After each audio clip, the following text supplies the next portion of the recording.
Quand un policier va m'arrêter pour me demander mes papiers, j'aurai toujours cette petite musique. Est-ce que si j'avais été blanc, il m'aurait contrôlé ?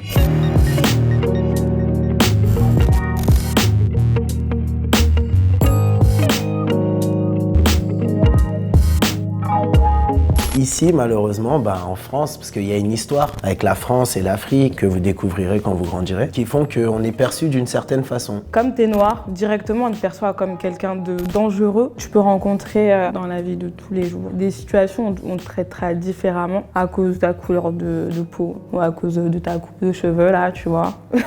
Ben ouais. C'est quelque chose qui revient souvent à votre couleur de peau parce que du coup vous avez... On est beige. Du coup vous êtes... vous êtes quoi?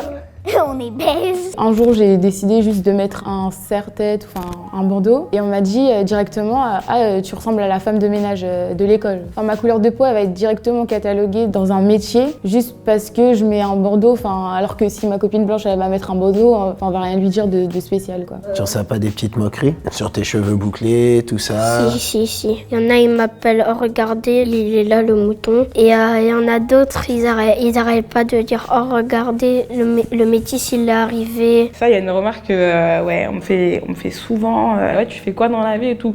Moi, je suis en master 1, droit des affaires. Ah putain, t'es pas bête, toi. Je sais pas, j'ai été sur les mêmes bancs de l'école que vous, donc c'est normal que je m'exprime. Vous voulez que je m'exprime comment? J'ai eu à un moment un gros problème, puisqu'on m'a traité de sale négro au sein de mon activité professionnelle, et j'ai lutté. Mais jamais se mettre en position de victime. Jamais. Alors ça, c'est pas possible.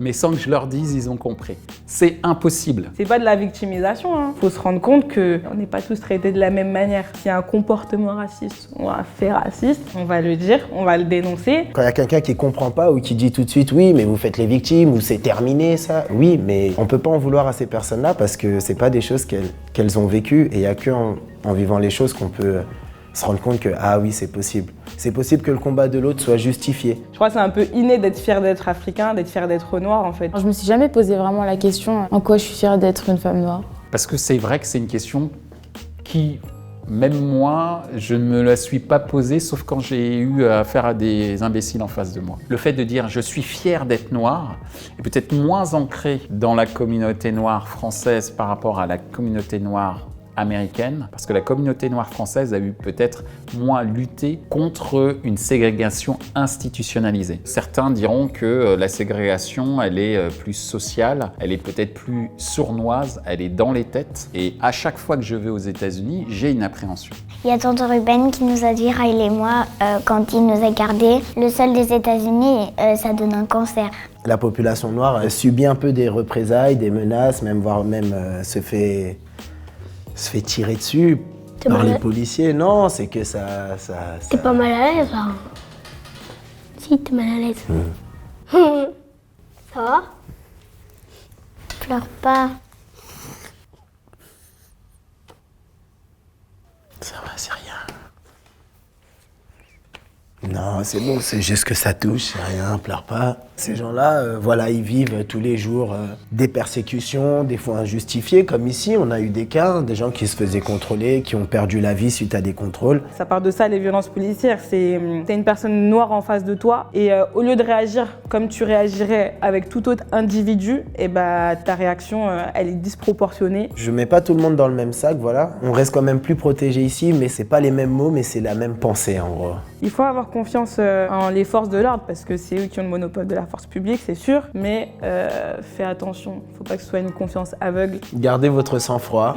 Et même si il se peut qu'ils ne veuillent pas entendre raison et qu'ils vous embarquent, restez pacifiste du mieux que vous pouvez parce que c'est votre meilleure arme. S'il dit oui, cet individu-là, et oui, écoutez, non, il m'a arrêté, et puis, tu vois, toujours garder le ton, calme, rester calme face à lui. Mais tu m'as pas parlé du non-verbal avec le non-verbal, ça va être la gestuelle, par exemple. Si le policier il est proche de toi, comment ne pas gonfler le torse, serrer les poings, mais dire voilà, excusez-moi, monsieur l'agent, ne pas hésiter. Ça pose question sur également l'éducation qui peut être faite des forces policières. J'ai tout fait, quitte à sacrifier pas mal de choses de mon côté pour que les enfants aillent dans Paris, même au niveau de l'école. J'ai fait en sorte qu'ils aillent à l'école en privé parce qu'on était dans le 19 et dans le 20e. Et ça peut faire peut-être sauter en l'air un certain nombre de personnes, mais il y a une réalité sociologique que moi j'ai constatée. C'est différent, habiter Paris, même quand on est dans le 19e, ça n'a absolument rien à voir quand on commence à passer le périph'. On sent que l'autorité policière est différente, on sent qu'il y a une sorte de tension dans l'air. On leur apprend pas à bien réagir dans ce genre de situation, sinon ça n'arriverait pas, tu vois, ce genre d'événement. Moi, quand je les croise...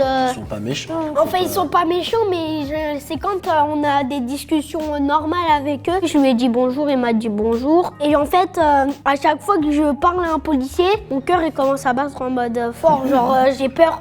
Je sais pas pourquoi j'ai peur. On se rend pas compte, mais on est éduqué dans une société où automatiquement, une personne de couleur, elle est moins considérée. Une fois, papa, il a dit...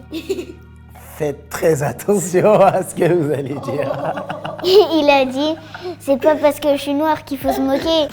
Ouais, c'est vrai. Mais il y a des personnes, je pense qu'elles réalisent même plus qu'elles sont dans une peur, je pense même plus de l'étranger, mais dans une peur de l'autre. Ce qui est extrêmement important, c'est l'éducation. Tout passe par l'éducation. La personne, elle peut avoir 40 ans, il faut lui apprendre aussi ce qui est normal, ce qui n'est pas normal, ce qui est raciste, ce qui peut blesser, ce qui peut ne pas blesser. Il faut toujours leur apprendre en fait. Même s'il y a des gens qui parlent des cheveux, de la peau, genre qu'ils arrêtent pas de te dire des trucs méchants, faut pas les croire, il faut penser soi-même. Il faut avancer dans sa vie, il faut faire des études, il faut prouver que tu es capable. Mais à côté, il faut ouvrir la voie à ceux qui n'ont pas vu en fait, tout simplement. Tous ces droits qu'on a aujourd'hui, ils sont pas venus sans sacrifice, sans prise de parole.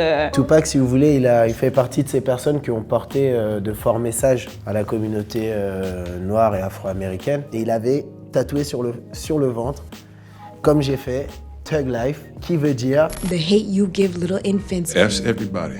Franchement, c'est totalement ça en fait. Très tôt, tu subis du racisme. Il y a une colère qui grandit en toi et je sais pas, tu commences à avoir la haine sur tout et n'importe quoi et du coup, tu deviens un adulte énervé. C'était ça le message qu'il voulait dire. En gros, c'est que si nous, les parents, les adultes, on prend pas cette peine de faire de vous des enfants meilleurs, vous serez pas des meilleurs adultes. Vous captez ? Moi, mon objectif, c'est pas de vous instituer une sorte de thug life par rapport à des mauvaises expériences. Faites votre propre expérience. Je ne veux pas parasiter votre expérience par rapport à la mienne. Vous êtes le message que deux cultures peuvent cohabiter, se mélanger et donner aussi de beaux cadeaux. Tu sais qui tu es, tu sais où tu veux aller. Plus tard, tu peux être qui tu veux. Il n'y a personne qui peut dire le contraire. Clairement, pour toi, pour tout le monde, tout passe par le dialogue et l'éducation. Restez vous-même, restez conscient de vos forces, vous êtes fort. Moi, j'ai confiance. Moi, j'ai investi déjà sur... Il faut que je récupère mon argent, de toute façon. J'ai mis trop d'argent là pour que... Ok, ils sont obligés de réussir. Ah ouais, retraite là, minimum. C'est trop fatigant. Couper.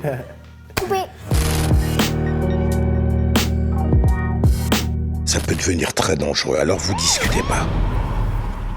Vous mettez les mains en évidence pour qu'ils les voient. Il n'était pas armé. Descendez de la voiture. Il était jeune et noir. On vit dans un monde compliqué, Star. Je le trouve pas si compliqué, moi.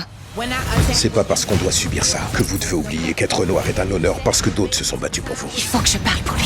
Nous sommes tous témoins de cette injustice. Je ne t'ai pas appelé Star par hasard.